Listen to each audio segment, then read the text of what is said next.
Hello, welcome to Krishna's vlogs. അപ്പോൾ നമ്മുടെ ചാനലിലേക്ക് എല്ലാവർക്കും സ്വാഗതം.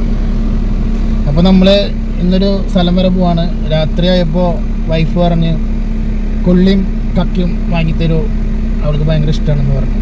കൂടെ തനുമോളും കൊള്ളിയും പോട്ടും വേണമെന്ന് പറഞ്ഞു. അപ്പോൾ പിന്നെ നമ്മൾ വീടിനടുത്തുള്ള ഒരു തട്ടുകടയിൽ പോകാമെന്ന് വിചാരിച്ചു. നമ്മുടെ വീട് വരുന്നത് തളിക്കുളം ചേർക്കലിലാണ്. അപ്പോൾ നമ്മൾ കഴിക്കാൻ പോണത് നാട്ടിക എസ്.എൻ. കോളേജിൻ്റെ അടുത്തുള്ള ഒരു തട്ടുകടയിലേക്കാണ്.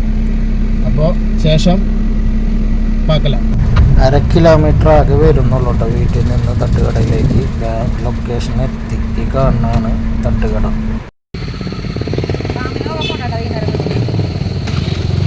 സ്പോട്ടിലെത്തിയ വശം തന്നെ പാമ്പ് എന്ന് വിളിച്ചിട്ടൊരു ചേച്ചി ഓടിയിട്ട്. അപ്പം നമ്മളത് കാണാൻ വേണ്ടി പോവാണ് കേട്ടോ. ഞാൻ ചേച്ചിയോട് ചോദിക്കണ്ടേ ഇവിടെ ചേച്ചി പാമ്പൊന്നുമില്ല. അപ്പോൾ ആ മണ്ടയ്ക്കിലാണ് മോനെ 10 വിടർത്തി നിൽക്കണമെന്ന് പറഞ്ഞു. അപ്പോൾ എന്തൊരു സംഭവം നമ്മൾ കാണാൻ വേണ്ടി പോയി. എൻ്റെ ഒക്കത്തിൻ്റെ മോളുണ്ട് കേട്ടോ. അവൾക്കാണെന്ന് വെച്ച് കഴിഞ്ഞാൽ നല്ല പേടിയുണ്ട് പാമ്പിനെ കണ്ടപ്പോൾ. ജസ്റ്റ് ഒന്ന് കണ്ട് നമ്മൾ തിരിച്ചങ്ങോട്ട് നടന്നു. കണ്ടില്ലേ, ഒരു അരയുന്ന കണ്ടില്ലേ സൈഡിൽ. കറക്റ്റായിട്ട് കിട്ടിയില്ല നമ്മുടെ ഫോണിൽ. പിന്നെ നേരെ നമ്മൾ തട്ടുകടയിലേക്ക് തന്നെ പോയി. എല്ലാവരും തിരിച്ച് നടന്ന്. ഈ കാണുന്നതാണ് തട്ടുകട. മൂപ്പരാൾക്ക് നല്ല പേടിയാണ് കേട്ടോ, ചിരി മാത്രമേ ഉള്ളൂ. പിന്നെ അവൾ പ്രത്യേകിച്ച് പറഞ്ഞു പാമ്പിനെ കാണാനായിട്ട് പോകുന്നും വേണ്ട, കുട്ടികളല്ലേ, സന്ധ്യാസമയത്ത് നമ്മൾ അങ്ങനെ കണ്ടു കഴിഞ്ഞാൽ കൊച്ചുങ്ങളൊക്കെ പേടിക്കും. അത് പറഞ്ഞത് ശരിയാണ്. പക്ഷെ ഞാൻ പെട്ടെന്ന് പാമ്പെന്ന് പറഞ്ഞപ്പോൾ കാണാൻ പോയി. അങ്ങനെ തനുവിന് വെള്ളം വേണമെന്ന് പറഞ്ഞിട്ട്, ജ്യൂസ് വേണമെന്ന് പറഞ്ഞിട്ട് തട്ടുകടയിൽ വെച്ചിട്ട് അത് വാങ്ങാൻ വേണ്ടി പോകണം കേട്ടോ. അപ്പോൾ തൊട്ടടുത്ത് തന്നെ ഉണ്ട് ഒരു ബേക്കറി, അമൂൽ എന്നാണ് പേര്. നല്ല ബേക്കറിയാണ് കേട്ടോ. നല്ല ഐസ്ക്രീമൊക്കെ അവിടെ നിന്ന് കിട്ടും. അപ്പോൾ ഇവിടെ അടുത്തുള്ളവരൊക്കെ അവിടെ വന്നിട്ട് ഐസ്ക്രീം വാങ്ങി കഴിഞ്ഞാൽ നല്ലതാണ്.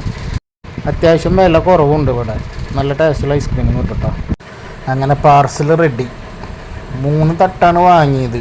കൊള്ളിയും കക്കയും അതവൾക്ക്, പിന്നെ ഒരു കൊള്ളിയും കക്കയും താറാമുട്ട അടിച്ചൊഴിച്ചത് അത് എനിക്ക്, പിന്നെ അമ്മയ്ക്ക് ഒരു ബീഫും കൊള്ളിയും. തന്നൂസ് പിന്നെ അത് മുഴുവനൊന്നും കഴിക്കില്ല, അവള് വല്ല നുള്ളങ്ങനെ കഴിച്ചാലായി.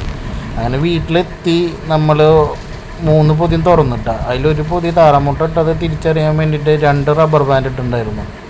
കണ്ടില്ലേ, തനൂസ് അങ്ങനെ ഒന്നും കഴിക്കുന്നില്ല. അവൾക്ക് ആകെ ജ്യൂസ് മാത്രം മതി.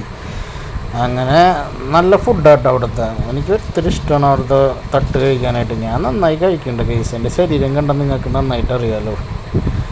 അത് പിന്നെ അവൾ അമ്മയുടെ ബീഫ് കൊള്ളിയും ടേസ്റ്റ് ചെയ്ത് നോക്കുന്നുണ്ട്. അത് അമ്മ വന്നിട്ടുണ്ട്. അപ്പം ഞാൻ അടുത്ത വീഡിയോയിലൂടെ കാണാം. Tata, bye bye, see you, love U.